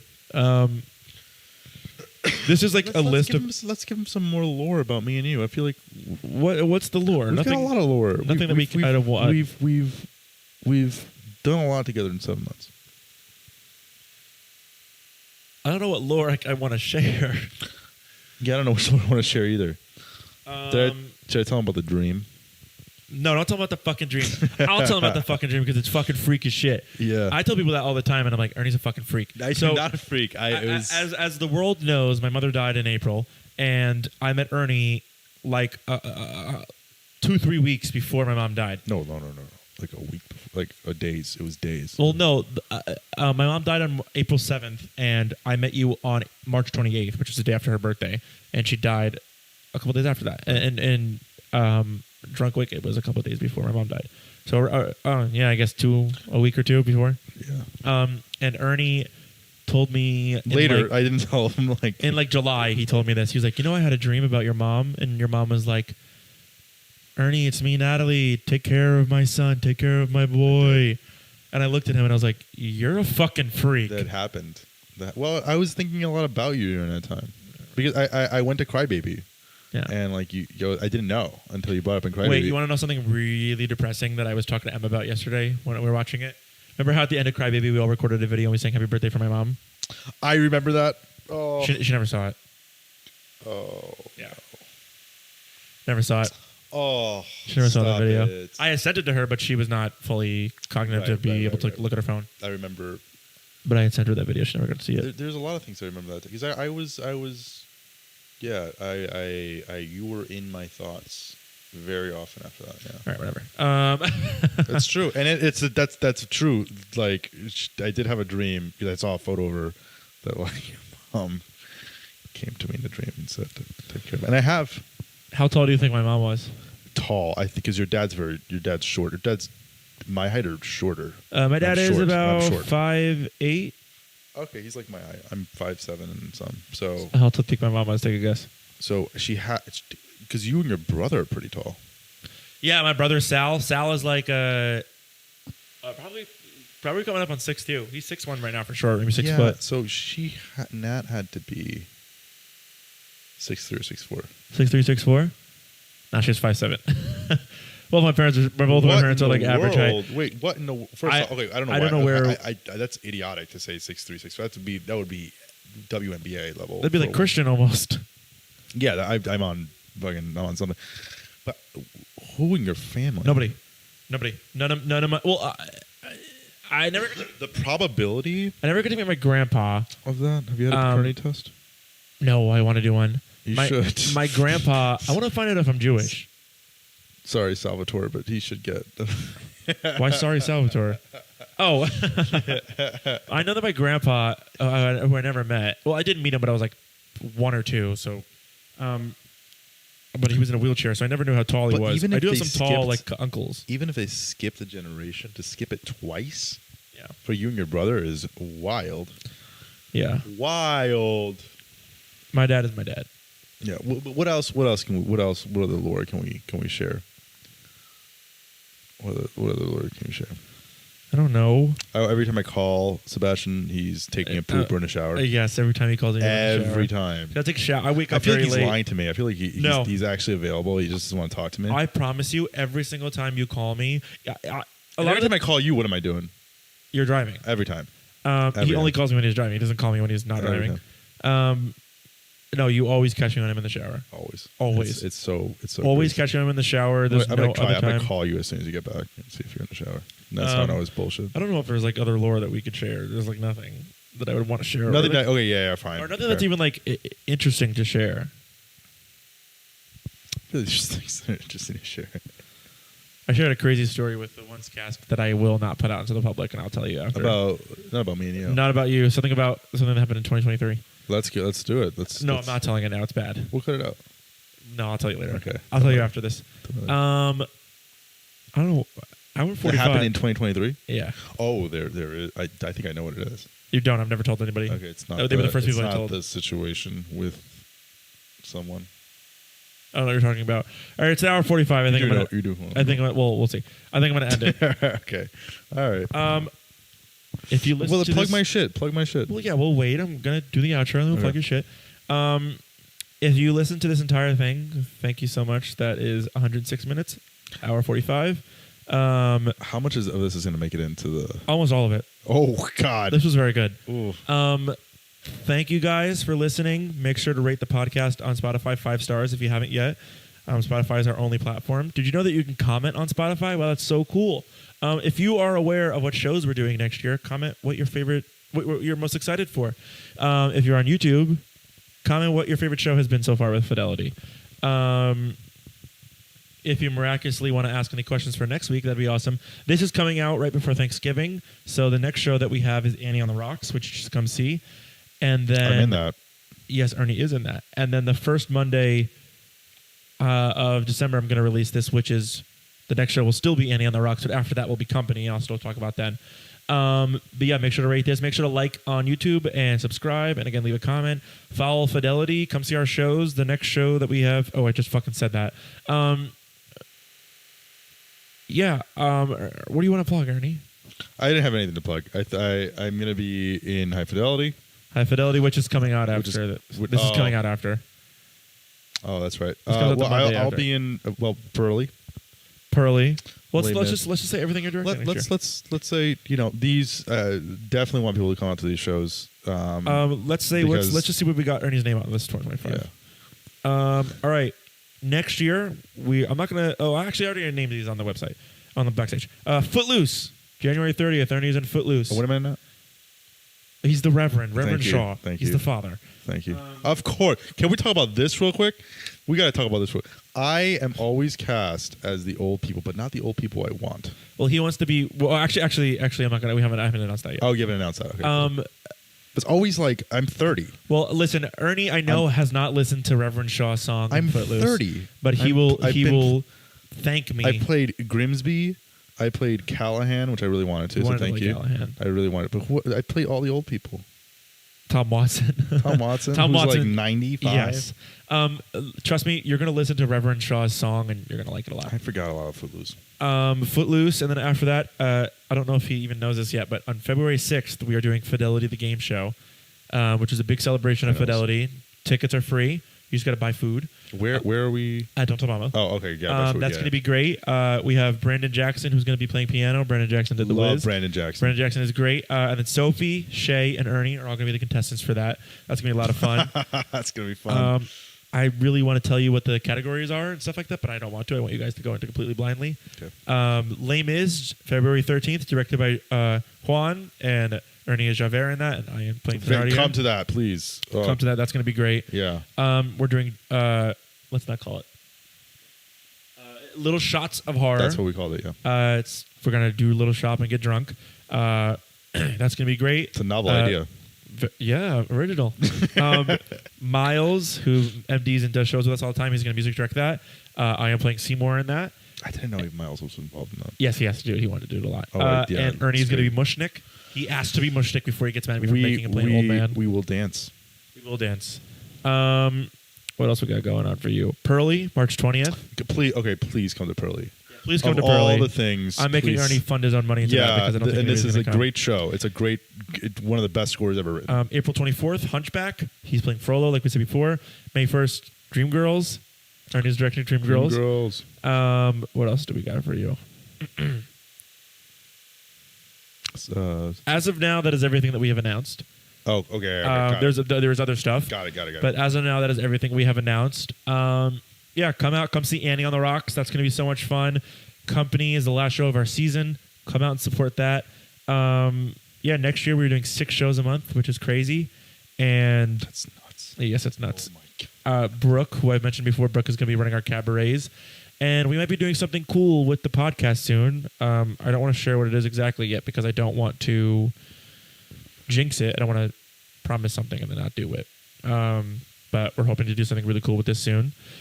And yeah, make sure to share the podcast. Bye. Bye.